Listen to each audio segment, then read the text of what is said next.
We turn to former governor of the great big state of Alaska, Governor Sarah Palin. Morning. Hey, thanks for letting me be here. Appreciate you guys. Thanks.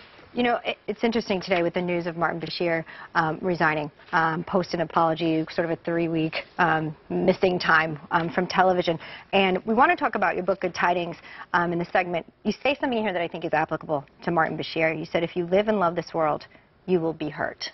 Oh, yeah. Obviously, his comments were hurtful and wrong. Do you think resigning is enough? He did apologize.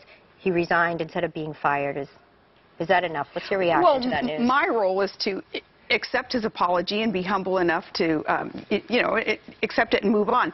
But I just hope that unprovoked attacks like that don't result in people being hesitant to jump in the arena anyway, to get out there and serve the public or, start a business or really commit themselves to changing within their family, their community, their world, doing whatever that they can, despite the fact that in this world you are going to be hurt and attacks will come your way. I just hope that an attack like that doesn't make people hesitate. Well, one of the things about his attack is it was scripted. It was premeditated. We've all said things on TV when we're ad-libbing. Well, not me, but go ahead. It didn't come out exactly right. But this was, the people at NBC had a chance to review it, and they obviously, or apparently, all agreed. And rather than fire him, they let him resign. After weeks. Well, it was refreshing to see, though, that many in the media did come out and say, look, our standards have got to be higher than this. Those with that platform, with a microphone, a camera in their face, they have to have some more responsibility taken. Governor, think about this. If Governor Palin from 6 years ago was attacked like this, would you have reacted differently? How have you changed, being that this was not new? Well, at this point, I'm used to it. That's kind of a sad state of affairs, too, to have to admit that I am used to it.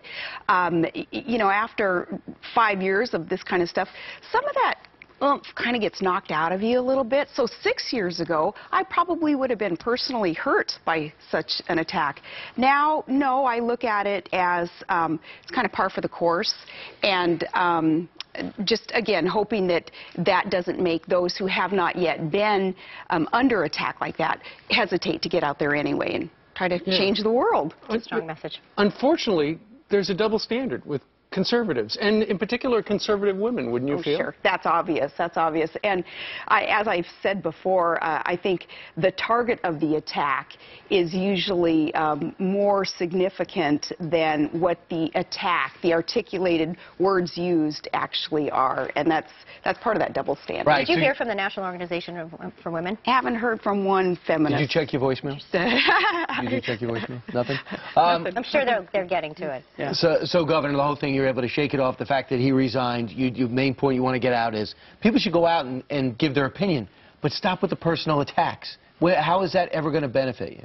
Well, that's very true. Of course, some of the attacks go beyond the personal attacks. As I've said too, though, Brian, when it comes to me personally, I do feel like I can handle it. I feel kind of calloused, but not in a bad way.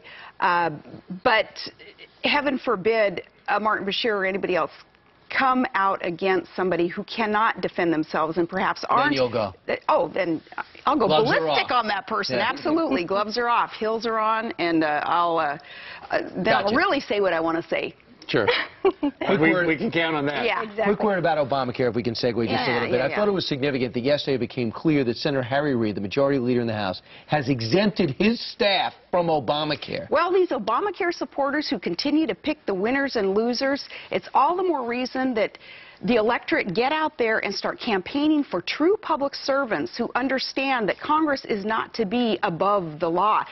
That's a dictatorship that would be embraced if we continue to go down this road with some of these select few in Congress who would, as I say, pick the winners and losers. In the meantime, Joe Blow American is suffering. Yeah, but you know what? You're going to bring good tidings to everybody, even if you are suffering. I love this book, Good Tidings, Great Joy, by the governor. And, I alluded to it earlier, and it's got such great message in here, not only about forgiveness and being bold about what Christmas means to you, but it has your stories in here, great recipe. Tell everybody a little bit more about that. I love this book so much because it's not my message. It is the message, the universal message of Christmas, which is real hope. It's not that dopey, hopey, changey stuff coming out of Washington that's a bunch of BS. This is real hope. Remember, the angel had told Mary when she was under these less than ideal circumstances, the angel said, "Fear not. I bring you good tidings and great joy." It's a universal message that can be embraced and certainly remembered through the Christmas season, but applied year-round to all of us, that we need not fear, that if we can understand and absorb and really embrace that true spirit of Christmas year-round, none of us need to fear, and none of us need to really take offense from people who are going to try to shoot you down and hurt you and destroy you, really. Instead, hold on to that real hope, and then the world is going to be a better place. It is a better place. The book is resonating. How many copies did you sign yesterday at Liberty University? Oh, man, we lost track, but there were 10,000 students there at Liberty University. Well, you know what I think an incentive was, though? The president of the university, President Falwell, had told the students, "I'll give you an excuse tardy if you stand in line." Well, no wonder. My goodness. And they stood in line. It was a blast. Yeah. We're just a couple of weeks away from Christmas. What does former Governor Sarah Palin want for Christmas? Oh, my goodness. Santa might be listening. No, you know, at this point in my life, I just want everybody happy and healthy around me to have that wonderful, rowdy Christmas that we always have in our family up there in Alaska. Everybody come over to my house and ice skate and eat a ton of good comfort foods and just have a blast. And we do it every year, so I anticipate we'll do it again this year. That's great. You know what that means? Gift certificates. That's what I think. Gift cards. You want gift cards. We can lose a gift certificate. We do, because all the kids drive trucks up there, right? And these are gas hogs, which is politically incorrect, but that's how you get around in four-wheel drives up there. So, yes, gas cards for all the kids. That's what they're getting in their stocking. Fantastic. Governor, thanks for sitting with us. Thanks. Teeny little book with a great big message. You guys are going to love it. And I heard word that you're going to be on our Christmas special. I'm looking for confirmation on that. Word I get to you. Honored, Governor. Thank you. All right, now it's time to talk.